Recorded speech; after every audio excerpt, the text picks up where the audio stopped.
அதிகாரம் 6. ஆண்டவர் மோசேயிடம் உரைத்தது.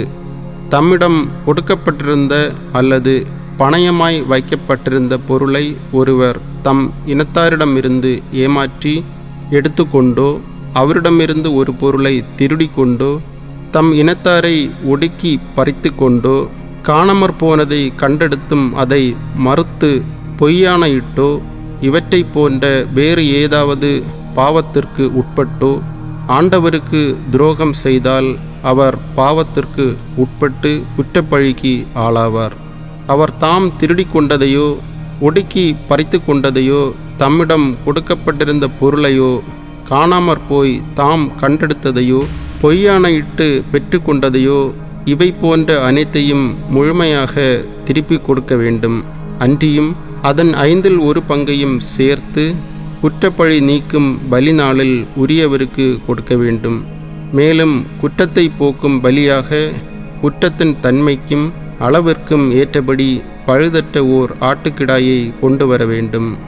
அதை குற்றம் நீக்கும் பலியாக ஆண்டவருக்கு ஒப்பு கொடுப்பார். இவ்வாறு ஆண்டவருக்கு முன்பாக கரை நீக்கம் செய்வார். அந்த ஆள் செய்த குற்றம் எல்லாம் மன்னிக்கப் பெறும். எரிபலிகள். ஆண்டவர் மோசேயிடம் உரைத்தது. ஆரோனுக்கும் அவன் புதல்வருக்கும் நீ கட்டளையிட்டு சொல்ல வேண்டியது. எரிபலி பற்றிய சட்டம் பின்வருமாறு. இரவு முழுவதும் காலை வரையும் பலிபீடத்தின் நெருப்பின் மேல் எரிபலி இருக்க வேண்டும். பலிபீடத்தின் மேல் நெருப்பு எரிந்து கொண்டே இருக்க வேண்டும். தம் நாற்பட்டு அங்கியை அணிந்து தம் நாற்பட்டு உள்ளாடையை இடுப்பில் கட்டிக்கொள்ள வேண்டும். பலிபீடத்தின் மேல் நெருப்பில் எரித்த எரிபலியின் சாம்பலை எடுத்து பலிபீடத்திற்கருகே கொட்ட வேண்டும். பின்னர் தம் உடைகளை மாற்றி வேறு ஆடைகள் அணிந்து கொண்டு அந்த சாம்பலை பாளையத்திற்கு வெளியே தூய்மையான இடத்தில் கொண்டு போய் கொட்ட வேண்டும். பலிபீடத்தின் மேல் இருக்கிற நெருப்போ அணையாமல் எரிந்து கொண்டே இருக்க வேண்டும். காலைதோறும் அது எரியும்படி விறகு கட்டைகளை இட்டு எரிபலியை வைத்து அவற்றின் மீது நல்லுறவு பலிகளின் கொழுப்பை இட்டு எரிக்க வேண்டும். பலிபீடத்தின் மேல் நெருப்பு எப்போதும் எரிந்து கொண்டே இருக்க வேண்டும். அது ஒருபோதும் அணைந்து விடலாகாது. தானிய படையல்கள். உணவு படையல் பற்றிய சட்டம் இதுவே. ஆண்டவரின் திருமுன் அதை பலிபீடத்திற்கு எதிரே ஆரோனின் புதல்வர் படைக்க வேண்டும். அவர்கள் எண்ணெய் வார்த்த உணவு படையலின் மிருதுவான மாவில் ஒரு கைப்பிடி நிறைய எடுத்து சாம்பிராணியோடு நினைவு படையலாக பலிபீடத்தின் மேல் எரிப்பார்கள். அது ஆண்டவருக்கு உகந்த நறுமணமிக்க நினைவு பலியாகும். எஞ்சியதை ஆரோனும் அவன் புதல்வரும் உண்பர். அதை புளிப்பற்றதாக தூய தளத்தில் உண்பர்.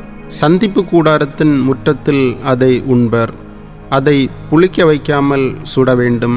ஆண்டவராகிய எனக்கு செலுத்தும் நெருப்பு பலிகளில் அதை நான் அவர்களுக்கும் பங்காக கொடுத்துள்ளேன். அது பாவம் போக்கும் பலி போலவும் குற்றப்பழி நீக்கும் பலி போலவும் மிக தூயது ஆகும். ஆரோனின் பிள்ளைகளில் ஆண்கள் மட்டுமே அதை உண்ண வேண்டும்.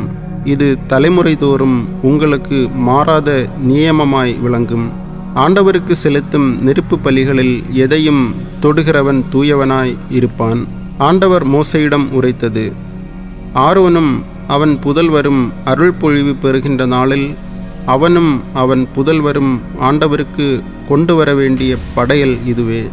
20 படி அளவுள்ள மரக்கால் மிருதுவான மாவில் 10 பங்கை எடுத்து காலையில் பாதியும் மாலையில் பாதியுமாக எந்நாளும் உணவு படையலாக அளிக்க வேண்டும்.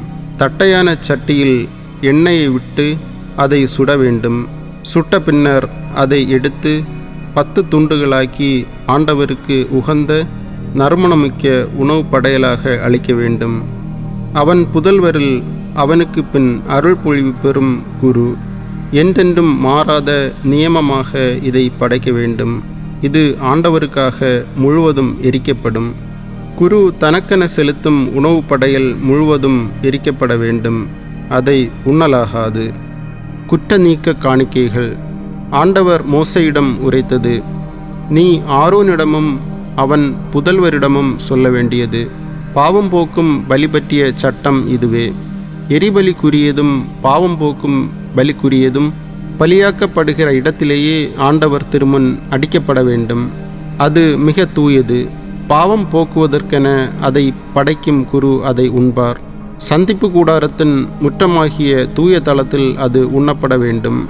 அந்த இறைச்சியில் படுகிற எதுவும் தூய்மையானது. அதன் இரத்தம் ஒரு துணியில் தெறித்தால் இரத்தம் தெறித்த துணியை தூய தளத்தில் துவைக்க வேண்டும்.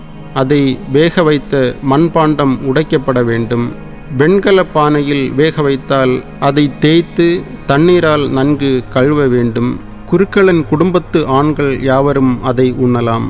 அது மிக தூயது. தூயகத்தில் கரை நீக்கம் செய்யும்படி சந்திப்பு கூடாரத்திற்குள் கொண்டுவரப்பட்ட இரத்தத்திற்குரிய பாவம் போக்கும் பலி உண்ணப்படலாகாது. அது நெருப்பில் எரிக்கப்பட வேண்டும்.